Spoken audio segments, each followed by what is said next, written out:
Hello everyone, welcome back to my YouTube channel hashtag Sakshi. आज हम करने वाले बायोटेक्नोलॉजी से प्रिंसिपल्स एंड प्रोसेसेस वाला चैप्टर, क्लास 12th वाला। एंड कुछ पोर्शन मैंने अपने इस चैप्टर का प्रीवियस वीडियो में करवा रखा है, कुछ पोर्शन मैं भी करवा रही हूँ। So let's start our topic. Let us now focus on first intense. Intense का मतलब होता है उभरना। Or the first construction of an artificial recombinant DNA molecule. The construction of the first recombinant DNA emerged. मतलब उभरना. The construction of the first recombinant. पहले recombinant DNA का construction emerged करा था from the possibility of linking a gene encoding antibiotic resistance with a native plasmid. Salmonella typhimurium. Stanley Cohen and Herbert Boyer, ये दो scientist थे जिन्होंने accomplish किया था।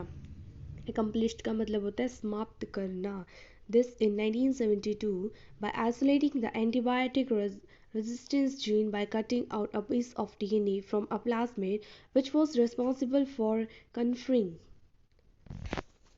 antibiotic resistance.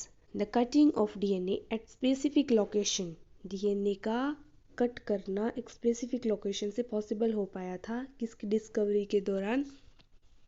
मॉलिक्यूलर सीजर्स की डिस्कवरी हुई थी। उसके बाद ही डीएनए का कट करा गया था। उसको क्या बोलते हैं? रिस्ट्रिक्शन एंजाइम्स बोलते हैं।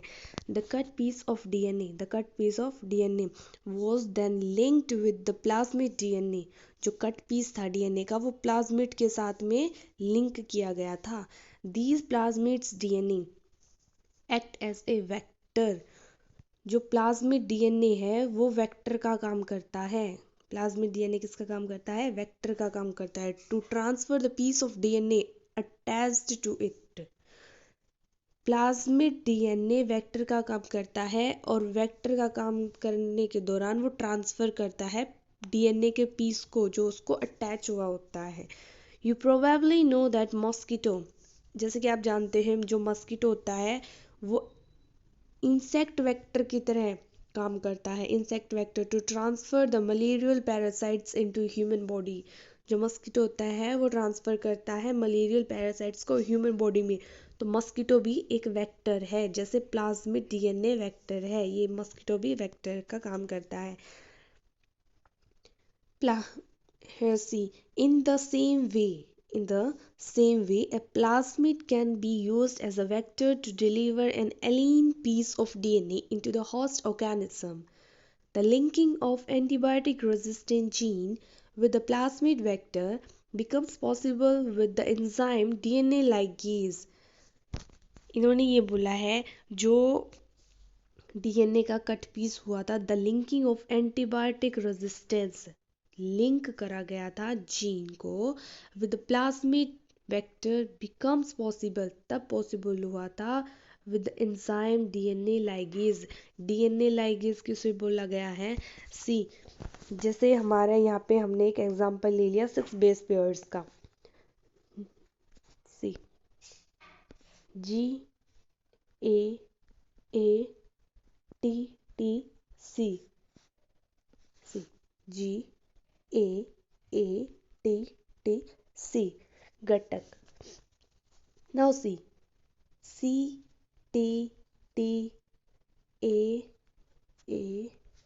जी, इनका मतलब होता है ग्वानिन, एडेनिन, थाइमिन और साइटोसिन। जी से ग्वानिन, ए से एडेनिन, टी से थाइमिन और सी से साइटोसिन। अब देखो जो रिस्ट्रिक्शन एंडोन्यूक्लियस था या रिस्ट्रिक्शन एंजाइम से उन्होंने ये कट लगा दिया था यहाँ पे, ऐसे ये इस तरह से कट लगा दिया था एक स्पेसिफिक जगह से, और ये अलग कर दिया गया था, ये यहाँ से ऐसे इनको ऐसे अलग कर दिया गया था। अब जो हमने वेक्टर लिया है ये प्लाज्मिड वेक्टर लिया है उसको हम अटैच करवाएंगे, तो ये यहाँ पे स्टिकी एंड्स बोले जाते हैं इसको। यहाँ पे ये स्टिकी एंड्स होते हैं। ये अटैच किसके साथ होते हैं? इनको अटैच करने के लिए डीएनए लाइगेज की हेल्प ली जाती है। डीएनए लाइगेज इसको अटैच करवाता है, लिंक करवाता है। Which acts on cut DNA molecules and joins their ends. जैसे मैंने आपको बताया था उस ends को join करता है, ends को join करवाता है DNA ligase.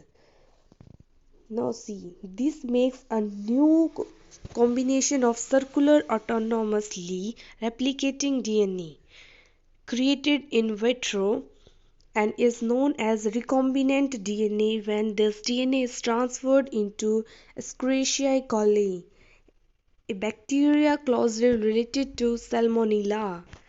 जब ये रिकॉम्बिनेंट डीएनए हमने एस्क्रिशिया कोलाई के अंदर इंटर करवाया तो वो बैक्टीरिया सैल्मोनेला की तरह कुछ हद तक रिलेट करने लग गया था.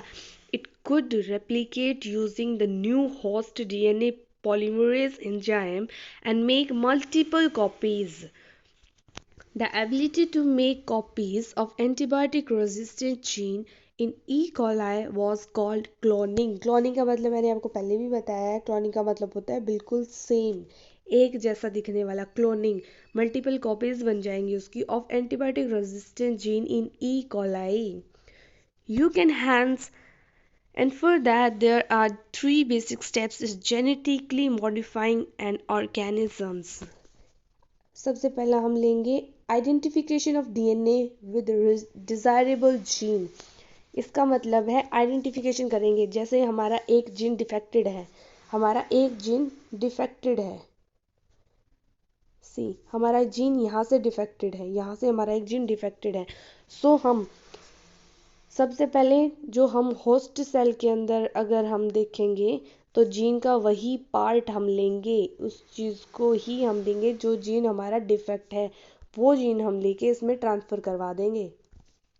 ठीक है, तो डिज़ायरेबल जीन की आइडेंटिफिकेशन करेंगे. सेम जीन हमें दूसरे में देखना होगा, उस चीज़ को बताया गया है. Now see introduction of identified DNA into the host. Introduction. Now see, introduction करवा दिया. Introduction of the identified DNA into the host.